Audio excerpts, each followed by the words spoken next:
Most people think truck drivers get terrible sleep. And honestly, that sounds reasonable. Sleeping in a truck stop hundreds of miles away from home, inside a metal box, doesn't exactly sound comfortable. But what if, just what if, truck drivers are accidentally sleeping in one of the best sleep environments imaginable? Here's 18 reasons why they probably are. At number 18, no morning commute. Most people start their day stressed before they even get to work.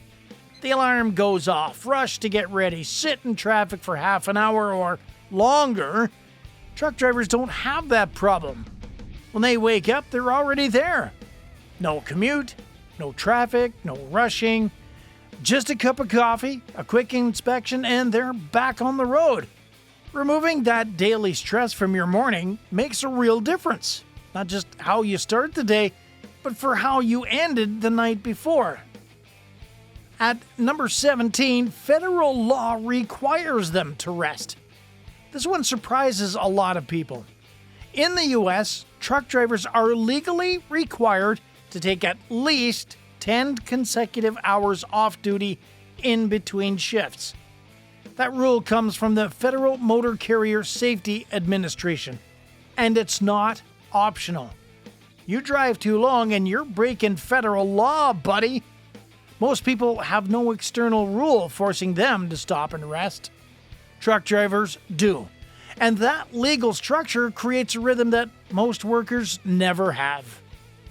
At number 16, blackout curtains that actually black things out. Most bedrooms aren't as dark as people think. Thick, heavy blackout curtains completely seal off the sleeping area from the windshield and the side windows. Once those curtains close, it can be completely dark inside, even in the middle of a busy truck stop at 2 in the morning. The brain uses light to stay awake. You take that light away, and it gets the signal that the day is over.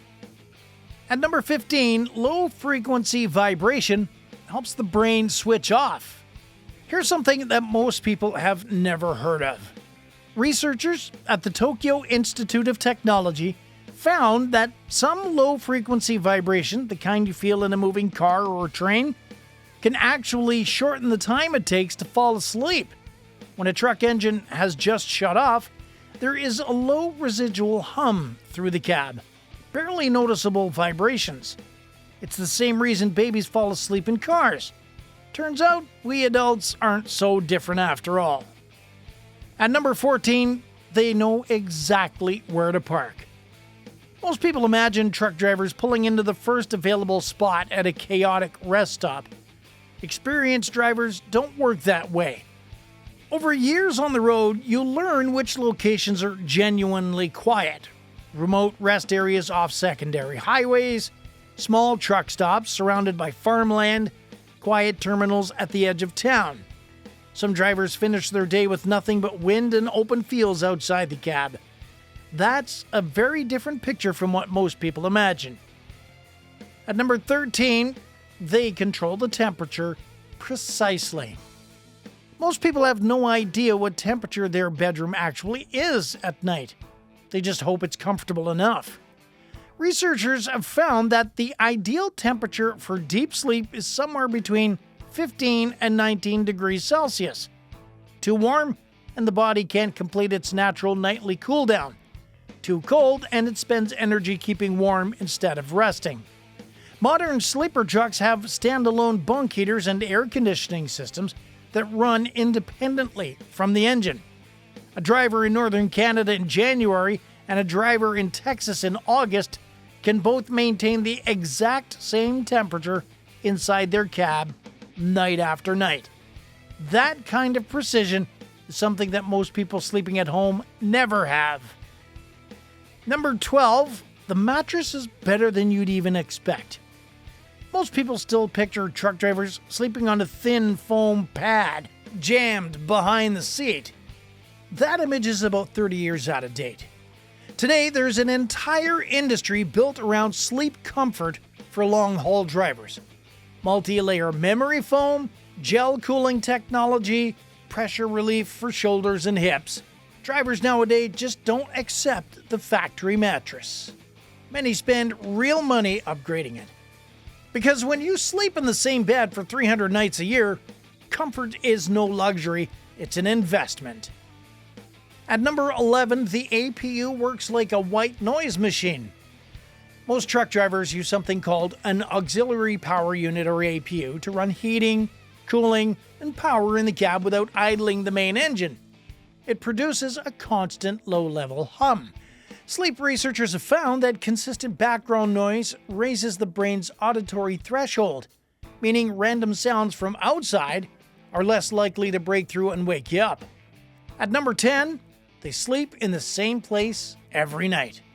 Most people assume that truck drivers sleep somewhere different every night.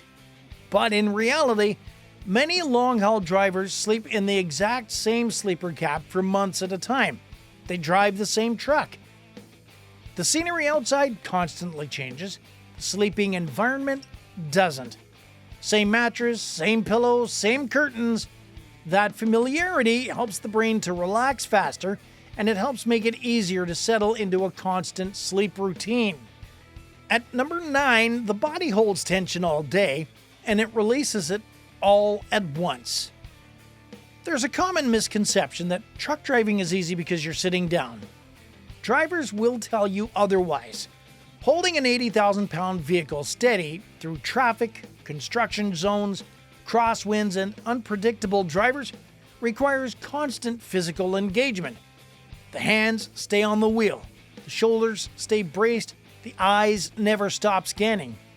By the end of a 10-hour shift, the body's been carrying that tension for hours.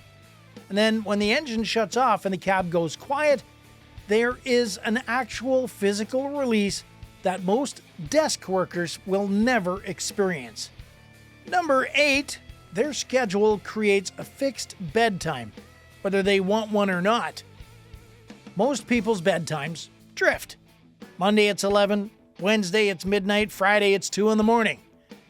Truck drivers don't choose their bedtime based on mood or social plans. Their schedule chooses it for them. Hours of service regulations require them to stop driving, park the truck, and go off duty. No late nights because a friend wanted to grab dinner. No staying up until 1 because there was nothing else to do. When the hours run out, the hours run out and the day ends. And the body learns to expect it. At number 7, they learn what works through hundreds of nights of trial and error. Most people have slept in the same bed, in the same room for years. And yet, most still don't know exactly what helps them sleep the best. Truck drivers have no choice but to figure it out. After hundreds of nights on the road, experienced drivers develop an unusually precise understanding of their own sleep needs. They know which temperature setting works, which pillow, how much time they need to wind down, and when to stop drinking coffee. That kind of self-knowledge is pretty rare, and it translates directly into better sleep. Not because their environment is perfect, but because they've optimized it through repetition. Number 6, the evening is completely empty. Think about what happens after most people get home from work. Dinner to cook, dishes to clean, messages to reply to, bills to think about. The mind never really switches off. For most long-haul truck drivers, the evening looks completely different. Once the truck is parked, the workday is done. There's no house to maintain, no errands to run, no household chores pulling their attention. Many drivers eat dinner, watch something, call home, and that's it. Research consistently shows that lower pre-sleep cognitive load, fewer decisions, fewer unresolved tasks, leads to faster sleep onset and fewer nighttime awakenings. Number 5, they don't share a bed. One of the most common and least talked about causes of poor sleep is the person sleeping next to you. One partner snores, the other's a light sleeper. One likes it cold, the other likes to pile on the blankets. Long-haul truck drivers sleep alone. No partner rolling over at 3 in the morning, no competing preferences about temperature or light. That single factor removes an entire category of sleep disruption that most couples just accept as normal. Number 4, The cab is a news-free, notification-free zone. Inside a sleeper cab, life is often much simpler. There's no television mounted on the wall shouting breaking news every 10 minutes.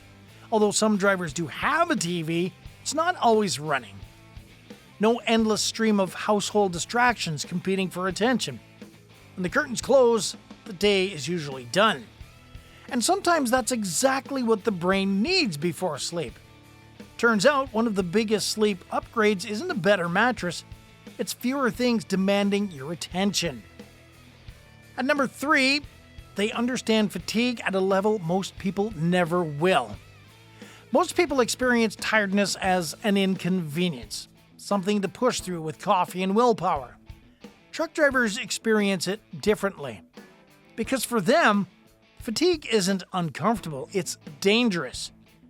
The FMCSA has stated that being awake for 18 consecutive hours produces impairment equivalent to a blood alcohol level of 0.08, the legal limit for drunk driving in the US. An impaired driver behind the wheel of a 40-ton truck at highway speed is not an abstract risk, it's a catastrophe. Experienced drivers carry that awareness with them every single day. Sleep isn't something you squeeze in, it's something to protect. Number 2, the first night effect doesn't exist for them. When people sleep in a new place for the first time, one hemisphere of the brain stays partially awake. It keeps watch, listening for unfamiliar sounds, ready to react to unknown threats. Scientists at Brown University confirmed this in a study published in the journal Current Biology. On the first night in a new environment, the left hemisphere shows significantly less deep sleep than the right, essentially standing guard while the other half rests.